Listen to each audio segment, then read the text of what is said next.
Hello everyone, hope you're all doing good. Myself Tanuja, and the subject that we're discussing is biology. So I'm here with a beautiful chapter called Evolution from your plus 2 biology syllabus, and this is not the first part of the video. Okay, we've already discussed a lot of topics from the chapter Evolution. Okay, so this is a continuation. So if you have not seen the previous videos, I humbly request you to see those and come back. Okay, so in this video we'll be discussing about a very important topic, which is the Hardy-Weinberg principle. But before getting into the Hardy-Weinberg principle, I just want to tell you about how evolution actually takes place. I want to tell you about mechanism of evolution. Okay, so this is the topic that I want to discuss first, and after this later on I'll discuss about Hardy-Weinberg principle, which is a very important topic as far as your syllabus is concerned. Okay, so what is the mechanism of evolution? How does evolution actually take place? So if you recall, Darwin already told us how evolution takes place, and according to Darwin, evolution takes place as a result of natural selection and survival of the fittest, and it was a gradual process. Like, it took place within millions of years. It was really gradual. Nature provides a condition, and the one who's fit survives and the other perishes, and that way it evolves into a new species. That's what Darwin told us. But is it actually how the evolution takes place? Let's see. So what really happened was, when Darwin was talking about evolution, at the same time, almost at the same timeline, Gregor Johann Mendel, if you remember, who was he? Okay, have you not learned genetics? In genetics, Mendel, or Gregor Johann Mendel, has mentioned about something known as factors, right? The genes that we know today were called as factors by Mendel that day. So Mendel had talked about a lot of factors and how it affects phenotypes, and if that was included in Darwin's theory of evolution, the theory would have been, if not completely, but still it would have been a lot different, right? But Darwin either ignored this or wasn't aware of all this, or something happened. Darwin didn't take the Mendel's ideas into consideration. Okay, but later on, another scientist known as Hugo de Vries. Okay, Hugo de Vries, okay, is the scientist that we are talking about. So what did Hugo de Vries say? Hugo de Vries, okay, conducted experiments on evening primrose. So this is a plant, and he conducted the experiment on evening primrose, and he brought forth the idea of mutations. Okay, he brought forth the idea of mutations. So what is mutations? You have already heard the word mutations. And what did you learn as a definition? Mutations are sudden heritable changes. I mean, if you didn't, then listen to me, okay? Mutations are sudden heritable changes. What do you mean by that? So mutations are some change in the normal genetic composition of an organism. I mean, I am a human and I have a particular normal genetic composition, right? But if my DNA, or if my DNA, or any of my DNA, okay, my DNA inside my cells, if any part of my gene or if my genetic composition is changed, then that could be a mutation, and it's only called a mutation if it is heritable. Okay, so sudden heritable changes, it should be sudden, it should be heritable. Okay, so what are mutations? Mutations are large differences arising suddenly in a population. Okay, so it's just not about an individual. So that's the most important topic. I mean, Darwin was more concentrated on individual evolutions, right? But Hugo de Vries was more concentrated on mutation, and mutations occur in a population level and not in an individual level. Okay, if we talk about mutations, we are talking it in a population level. So sudden heritable changes that are arising in a particular population is called mutations. And Hugo de Vries said that the main cause of evolution is mutation. Okay, he believed that mutation is the main cause of evolution and not the things that Darwin told us. Okay, so the Darwin talked about heritable variations, varieties, natural selection, and survival of the fittest, and all that. But Hugo de Vries said that, of course, yeah, Darwin have said a lot of important things, and it sets the basics of evolution. But Hugo de Vries said that there is a small change, that evolution actually could have happened due to mutations and not some variations or minor variations, because minor variations can't actually lead to evolution. If evolution has to take place, the changes that happened should be heritable. It should be inherited to the next coming generations, right? So that's what Hugo de Vries said. Hugo de Vries said that evolution, the main reason for evolution is mutations, okay? And he actually named this, okay, and this theory or this belief that he had is known as the saltation, okay. Evolution, in the case of Darwin, he said it was gradual, okay. Darwin said it was a gradual evolution was gradual process, but according to Hugo de Vries, mutation is the reason for speciation or evolution, okay, and hence he called this saltation. What did he call this? Saltation. And what is the full form? Single step large mutation, okay, or saltation. So what is saltation? Saltation is nothing but single step large mutation. So this saltation is actually the result for evolution, okay. Saltation is single step large mutation. Single step large mutation, and this has resulted in evolution is what Hugo de Vries believed, okay. So he named it saltation. So this is the mechanism for evolution. It was a very simple topic of how Hugo de Vries actually identified the mechanism of evolution, how really evolution takes place, okay. The next topic is the topic that you've been waiting for, the Hardy-Weinberg equilibrium or the Hardy-Weinberg principle. What is the Hardy-Weinberg principle and what are the factors that affects Hardy-Weinberg principle? It's one of the most important topics of your syllabus. Let's get into it. It's actually really simple, okay. It's a principle, it's a theory, it's a concept, okay, it's an assumption. So what do you have to assume? You have to assume few things, okay. Assume a population, okay, of any organism. It can be humans, it can be any organism that you like. Assume a population. So you have a lot of organisms here, right? So it's a population. If you have more than a few organisms, it's called a population, right? So yeah, assume a population of any organism and assume a large population, okay. The population shouldn't be small, it should have a lot of members, that it should be large, okay. Assume a large population, okay. So it's a large population that you're assuming. In order to study Hardy-Weinberg principle, you have to assume a large population. It's the first thing that you have to assume, okay. Yeah, so now this is a large population. So in this large population, that's the first point that you have to assume. Imagine that there is no migration, okay. No people are coming into this population and no people are coming out of this population. So this is an area, or you can call it, maybe imagine it's a city or something, but nobody is going in and nobody is going out, okay. What did I just say? Nobody is going in and nobody is going out, okay. They are stuck there. There is no migration is possible, okay. So nobody is going in, nobody is going out. They are living in isolation. There's no migration and it's a very large population. Is that clear? Okay. The next thing that you have to assume is that they're mating randomly. I mean, there is no condition that only these two people should mate, only these two people should mate. There is no condition like that. They can mate in any ways. They can mate with people that they like, okay. There is no rule that you should mate only this person. There's nothing like that. You can mate any people that they like, any organism that you like, okay.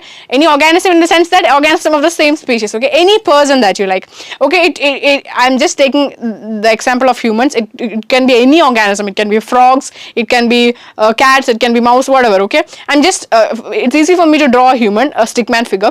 That's why I took this example, okay, particularly. So take a large population, okay, where the mating is random and there is no migration happening and there is no natural selection, okay. There is no natural selection as well, okay. Nature can't provide any different conditions and nature can't select between these people, okay. So what are the conditions that we are having? The condition that we are having is it's a large population, okay, and the mating is random. The mutation is also not there. Any kind of mutation is also not seen, okay. There is no mutation, there is no natural selection, and there is no migration. If all these are the conditions, then the gene frequencies of various kinds of genes remain constant generation after generation. This is what Hardy-Weinberg principle is. You may have not understood anything. I'll tell you. You've already learned genetics, haven't you? So you already know what genes are. So the rate of genes or the amount of genes that are present is known as the gene frequency. Okay, the amount of a particular gene that is present is known as the gene frequency.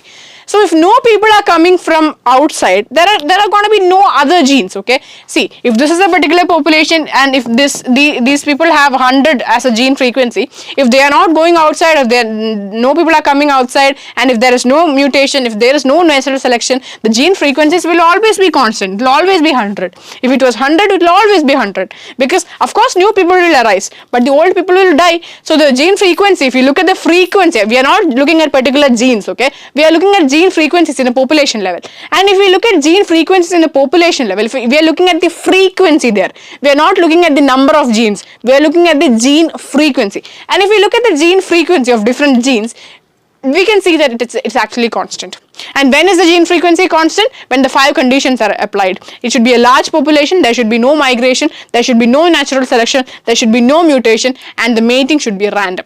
If these 5 conditions are applied, then the gene frequencies would remain same. This is Hardy-Weinberg principle, or which is otherwise known as Hardy-Weinberg equilibrium. So why are we learning this? Because if this particular Hardy-Weinberg equilibrium is disturbed, evolution happens. Okay, so that's why we are learning it in this particular chapter. Okay, so you know what Hardy-Weinberg equilibrium is, because if these 5 conditions are applied, then the gene frequencies always remain constant. That is what Hardy-Weinberg equilibrium actually is. But if this Hardy-Weinberg equilibrium is disturbed, it can be disturbed because of various reasons. If mutation happens, the equilibrium is disturbed. If natural selection happens, the equilibrium is disturbed. If migration happens, the equilibrium is disturbed. If mating is not random, equilibrium is disturbed. If the population is small, equilibrium is disturbed. So equilibrium can be disturbed because of many reasons. Okay, so if due to any of that reasons, if equilibrium is disturbed, then it may lead to evolution. Okay, so in other words, you can also see, you've already learned this, guys. I mean, what did Hugo de Vries say? Hugo de Vries said mutation can result in evolution, right? Of course, if mutation happens, equilibrium disturbs, evolution happens. Okay, and Darwin said natural selection results in evolution. Of course, if natural selection happens, equilibrium is disturbed, evolution happens. See, so you've already learned this. Okay, it's just a modified version of what you've already learned.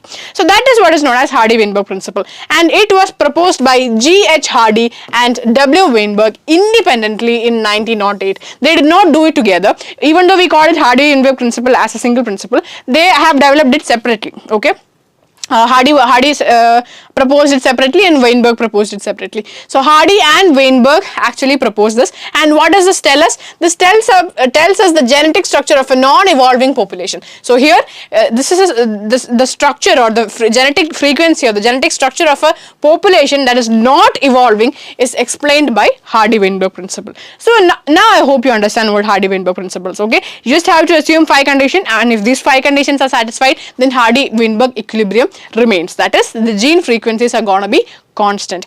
I'll show you the mathematic composition of this particular principle. Okay, I'll show you. You know what alleles are, right? I'll just tell you in brief. It's not my topic. It's I'm not the one who is explaining genetics to you, and I hope Atulya would have explained genetics beautifully and in detail. So if you don't know genetics yet, I request you to go watch those videos and come back. Okay, because learn that chapter and come back, because this is kind of a continuation from that chapter. But still, I'll give you a brief account. Okay, so if you're not understanding this brief account, then it means that you really have to go and revise your genetics portions. Okay. Alleles, if we talk about a character, tallness, okay, or otherwise, in other words, we can call it height. Okay, so if we talk about height, we have in the case of plants, you have 2 heights. Okay, the plants can either be tall or it can be short. The particular character height is actually decided by a gene called T. Imagine, okay, there's a gene called T, but this T has 2 forms, because there are 2 forms that you have to get as a result. You have to get tall and you have to get short. Hence, this T has 2 forms, capital T and small t, and this is known as alleles. So alleles are different forms of a single gene. So this is a single gene, T. T is a single gene that actually decides the height of a plant, right? But this gene has two forms, the capital T form, which is the dominant form, and the small t form, which is the recessive form. I'm not going into details because you learned this in genetics anyways. So this is the dominant form and this is the recessive form. Okay, I'll tell you what dominant and recessive is. That is, in the tall plant will always either be capital TT or capital T small t, or it will be the short one will be small t small t. What did I just say? If two capital alleles come, okay, if two capital T come, then it's obviously going to be tall. I mean, capital T codes for tallness, and this does not produce anything. So if people have this, they'll be short. Okay. That is, if for example you need growth hormone to have height, right? So in the case of plants, it is known as auxin. So you need auxin for growth. So imagine, okay, I'm just saying it for as an example. Imagine this capital T gene codes for this T gene in general codes for auxin, for plant height, okay, but small t is recessive and hence it does not make anything, it does not code for anything, but capital T codes for auxin. So in this case, in this first case, you have the alleles capital T, it's a diploid organism, so you have two alleles capital T, okay. So if you have two capital T, then of course auxin will be produced and the organism will be tall, okay. In the next case, you have a single capital T and you have a small capital T. Sorry, you have a small t. You have a capital T and you have a small t. The small t will not code for anything, but the capital T codes for auxin, and hence that plant is also tall. But in this case, there are two small t's, okay, and this small t doesn't code for anything. The other small t doesn't code for anything. Therefore, there is no presence of auxin, and the person is short. Okay, I'm just saying a brief scenario. Okay, this is not how actually it works. It's a very complex procedure, and you learn it in genetics. You may have learned it in genetics, but now just to understand this particular topic, I'm explaining this to you. Okay, so now you understood what alleles are. Alleles are nothing but different forms of. I could have just said that. Okay, guys, I could have just said that alleles are two different forms of a gene, and I could have gone with my topic, but I really want you to understand what gene is, what alleles are, and that's why I explained this to you. Okay, and if you still didn't understand, then you really have to go learn your genetic portions. Okay, I hope that's clear. So imagine there are different alleles, okay, there are different genes and there are different alleles, and if the allelic frequencies in the case of Hardy-Weinberg equilibrium, the allelic frequencies will always be equal to 1. Okay, if we take different alleles, if we take capital T and all that, if there are different organisms with different type of alleles, see, these are all different organisms. Okay, this is one organism, this is one organism. Okay, you have different type of organisms here with different type of alleles. And if you look at the allele frequency, if this is a population, and if this population is in Hardy-Weinberg equilibrium, if you look at all these alleles, and if you take the frequency, then it will be equal to 1. If you take the sum, it will be equal to 1. Okay, that's what Hardy-Weinberg principle actually tells us. I'll explain it to you in a bit more detail so that you clearly understand it. Okay, we are coming to this particular equation that you have here. I'll tell you how we reached. Okay, so let's go back to this population that we are having. I'll draw it a bit more clearly. Okay, imagine a population. Let's give the gene a different name. Let's name the gene as A. Okay, so you have different organisms here in this particular population. So this is a population. Okay, this is a large population with Hardy-Weinberg equilibrium, and you have different organisms. Okay, you have different organisms with different gene frequencies. You have capital A. This is one organism. Then you have capital A, small a. You have small a. Okay, you have different organisms with different gene frequencies. Okay, let me just finish it, and then I'll explain to you what it is.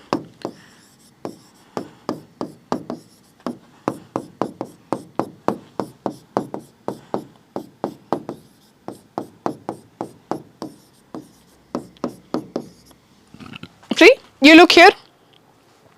So this is a very big population with different gene frequencies, with different allelic frequencies. Okay, if this population is in Hardy-Weinberg principle, and if we take the frequencies of all these alleles, it will be equal to 1. That is what Hardy-Weinberg principle actually tells us. Okay, so how does it actually work?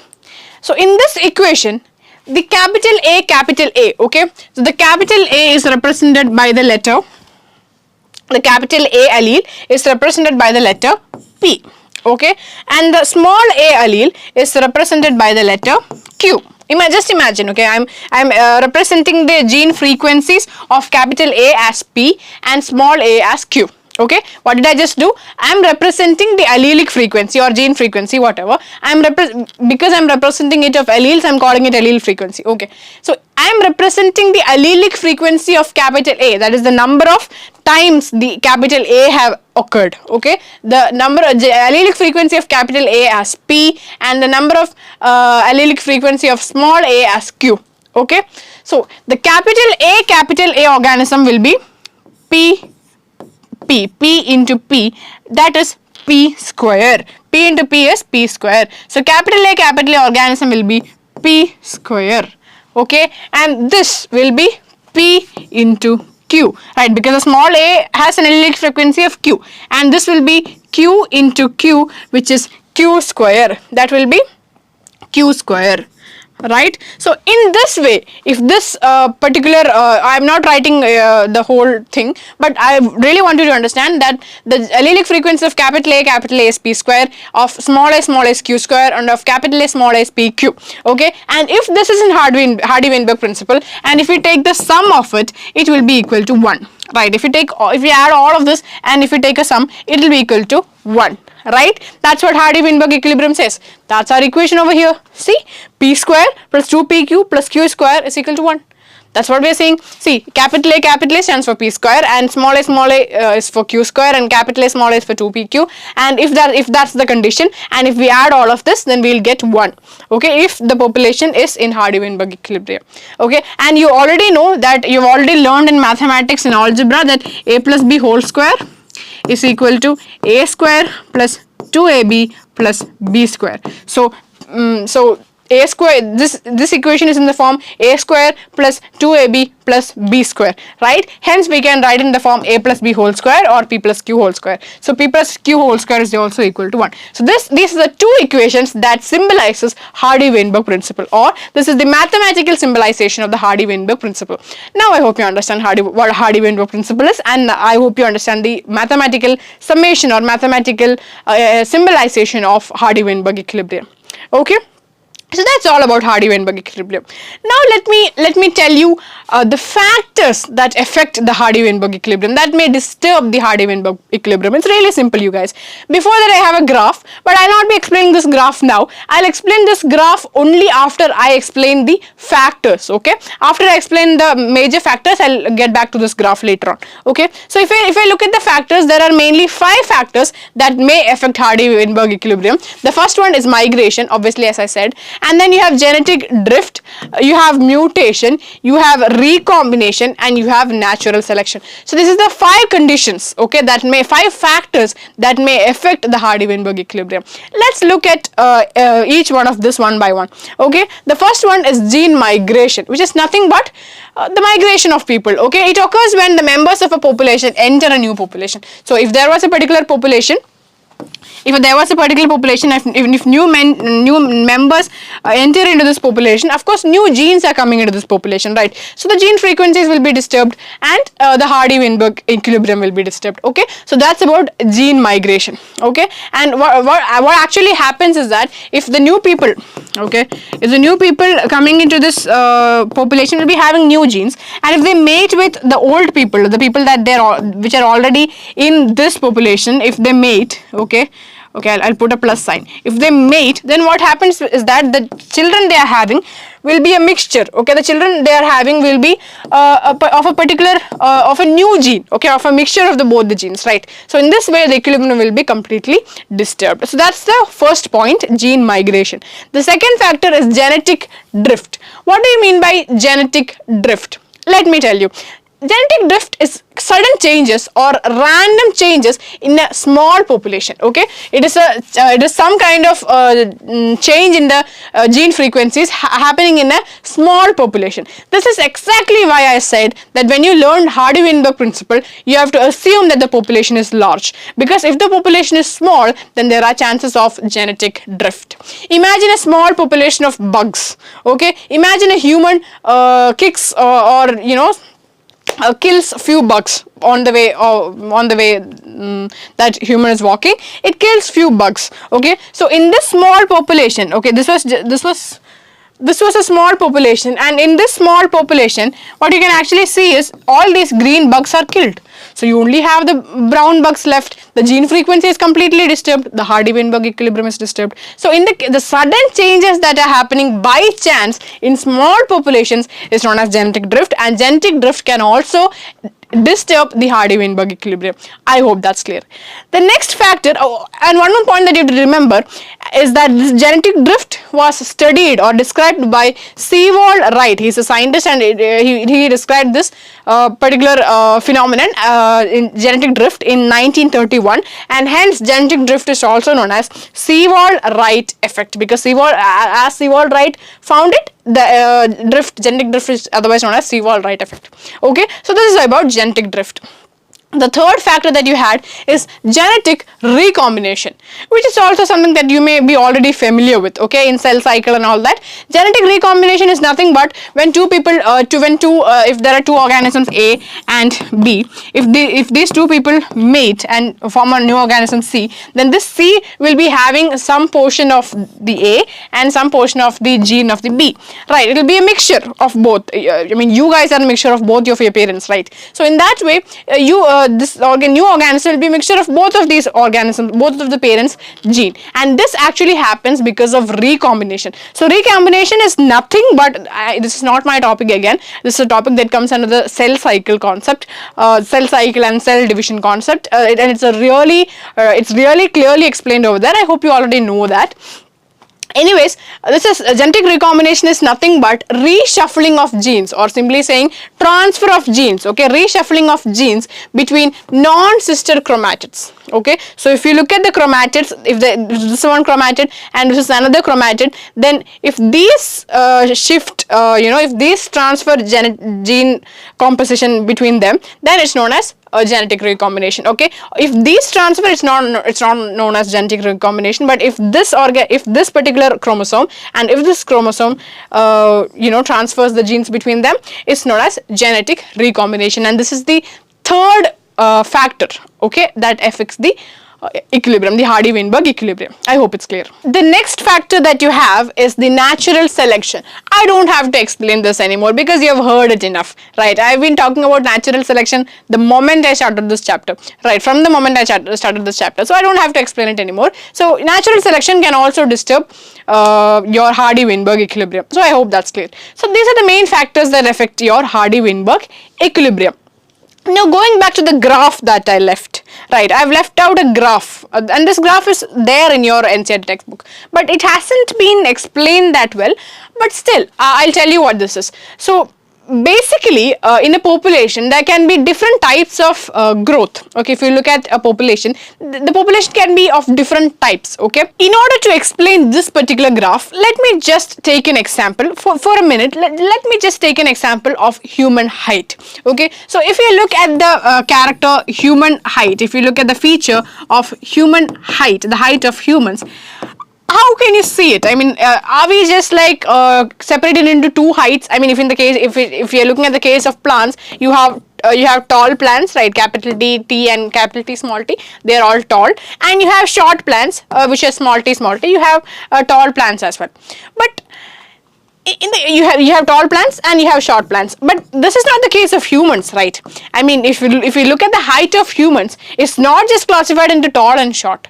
We have a range of heights, right? I mean, it's not like we only have tall humans and we only have short humans in our society. No, our height is varied.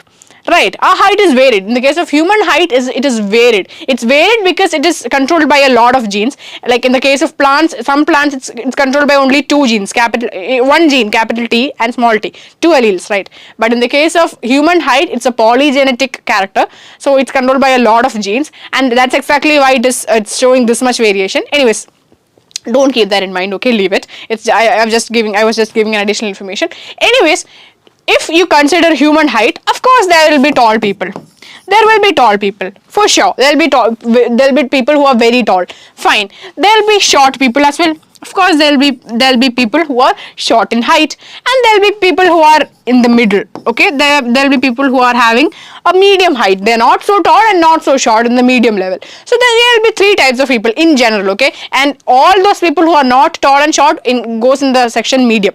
Okay, so imagine there are three types of people as far as human height is concerned.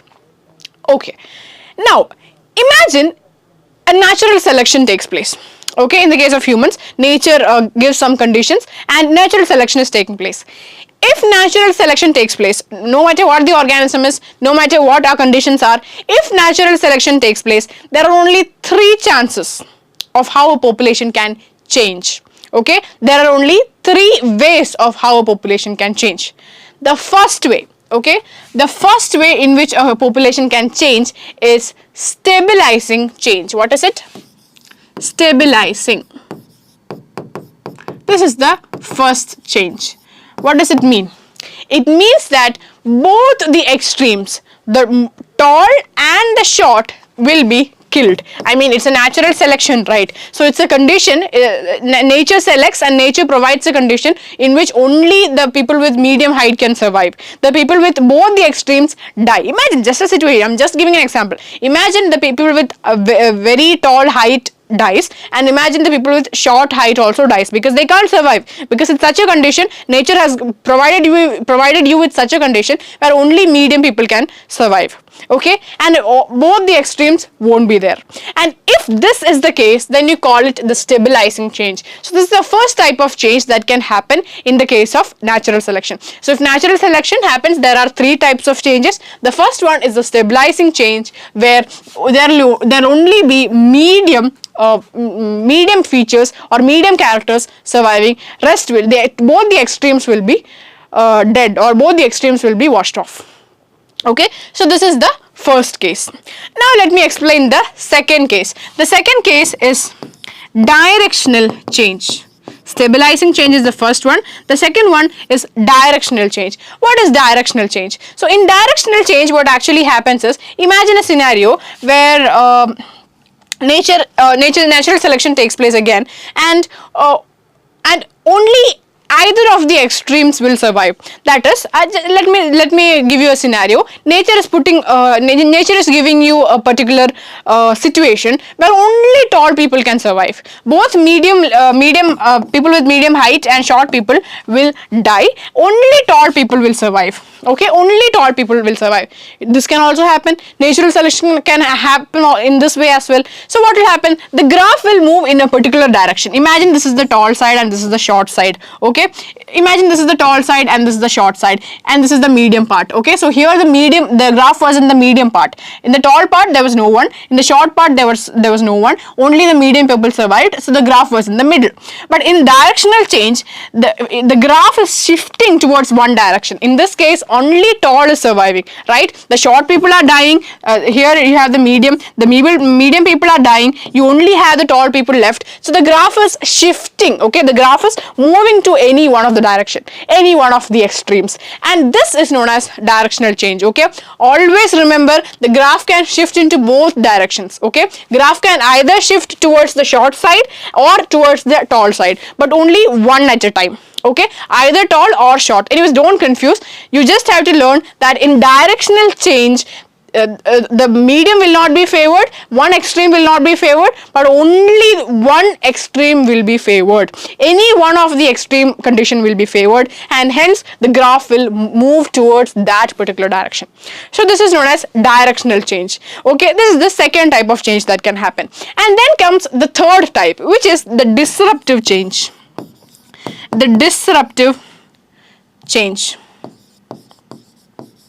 The disruptive change. Okay, so you have the stabilizing change, you have the directional change, and you have the disruptive change. In the case of disruptive change, what happens is that both the extremes are favored and the medium, the features, are not favored. Okay, so nature gives you a condition where the people with medium height can't survive. Only tall people and short people can survive. Both of them can can survive. Tall people can survive, short people can survive, but the medium people will die. So in this case, the medium portion, there will be no graph, but in the tall side the graph will be there, and also in the short side the graph will be there.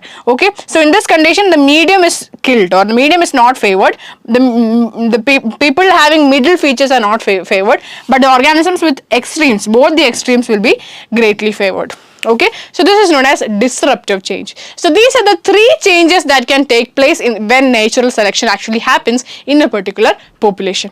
Okay, now I want you to erase, okay, from your mind what I told you about human height. Okay, because I was just taking this as an example, because this is not just a character of human height, but this is the character of any organism, any feature of any organism. Okay, this can happen in any organism. Okay, and the character, it can be any character, so you don't have to actually learn about human height as an example here. You don't have to. Okay, you don't have to learn human height as an example. You just have to learn the names. Okay, you just have to learn the names, the directional change, the stabilizing change, and the disruptive change. That's what you have to keep in mind. Okay, you don't have to learn about human height here. I was just taking it as an example for you to understand. Okay, so these are the three changes that can happen if natural selection takes place. So that's all about the graph. This is all about Hardy-Weinberg principle. Hardy-Weinberg principle ends here. Okay, I've already discussed the factors that affects a Hardy-Weinberg principle. So as a continuation of Hardy-Weinberg principle, there is one effect that we have to learn, which is known as the founder effect. Okay, founder effect. It is nothing but a small topic. I'll tell you what founder effect is. If you take a particular population, okay, if you take a particular population, imagine these are all organisms. If you take a particular population and if you take some organisms from this large population and isolate them, okay, if you put them in an island, okay, you take 4 people from this, okay, you take 4 people from this and you isolate them in an island, then these new people are called as founders. Okay, they are known as founders. And what the founder effect says is that the gene pool of these people will never be equal to the gene pool of the parental population. Okay, what is the founder effect saying? When a population is established in isolation, its gene pool is not identical with that of its parental population, because the founders represent only a minute part of the whole population. This is what founder effect says, and it was proposed by Mayer in 1963. It was proposed by Mayer in 1963. Okay, you may not have understood it clearly. I'll tell you. Take an example that from a large population we are migrating 10 people into an island to establish a new population, and they are called as founders. They are known as founders. Okay, and if I also show you an image. See, this is the parental population. Okay, this is the parental population. So imagine I am taking 10 moths from this. These are moths, right? So I am taking 10 moths from this. Okay, but while I select, I am only taking orange colored moths. Okay, and I put it in an island. Okay, I put them in an island. So if you look at the gene population, if you look at the frequency here or gene pool here, all are orange. Right, all are orange, all 1, 2, 3, 4, 5, 6, 7. So I have taken 7 here. So all these 7 are orange. Right, all these 7 are orange here. But you look here, you look at the parental population. Are all these organisms orange in color? Of course not. Right, they are a mixture of population. So it's, of course, this gene pool is not equal to the parental population. It's not equal. You can look at both these pictures. It's not equal. Right. Imagine I am selecting another 7 organisms from these and putting them in another island. But this time I select only the grey colored moths. Okay, I select only 7 grey colored moths. In this case, in the new population, in the founders population, you only have 7 grey colored moths. You don't have any orange in them. Right. So if you look at the parental population, is it so? Do you only have grey population? Of course not. You have both populations, a mixture. Right. So these two are not equal. Okay, the gene pool is not equal. You may think, what about this? Right. Let's see. In this case, also I have selected 7 moths, but this time I have selected 3 orange and 4 grey. So the ratio here is 3:4. Ratio of orange and grey is 3:4 over here. But in this figure, it is not so. So if you look at the ratio over here, it is the orange ratio is 16 and the gray ratio is 9. The gray number is 9. So 16:9 is the ratio over the in the parental population, and here it is 3:4. The ratio is completely different, and hence it's the parental population and the new population is not having a similar gene pool, and this is known as founder effect, which was proposed by Mayer in 1963. Okay, so that's all about founder effect. So in this video, we've only discussed 3 topics. The first one was the mechanism of evolution, in which I've explained how Hugo de Vries defines evolution, and then we learned about the Hardy-Weinberg principle, which is kind of a lengthy topic and it's an important topic, and that's exactly why I took a lot of time explaining that. And then we learned about founder effect as well, right? In the next video, we only have 2 more topics left in this chapter, 2 very small topics left in this chapter, and those topics are: the first one is an outline or brief account on evolution from the past to the present day. I'll just give you a brief account of evolution. And the second topic that we are having left to take is the evolution of man, how man arrived, how it reached to Homo sapiens, who was the first man, and stuff like that. Okay, we'll learn that as well, and for learning that, I'll give you a super simple trick. I'll give you a code, and with that code you can learn that topic in just like 2 minutes. Okay, it's really simple. You just have to learn a single code. Okay, so, and then after that we'll end this chapter with the previous year's question session. So in order to learn that special code and in order to look into previous year questions, I request you to watch the next video that's coming up. Okay, so till we meet next time, thank you for listening. Stay safe, take care, bye bye.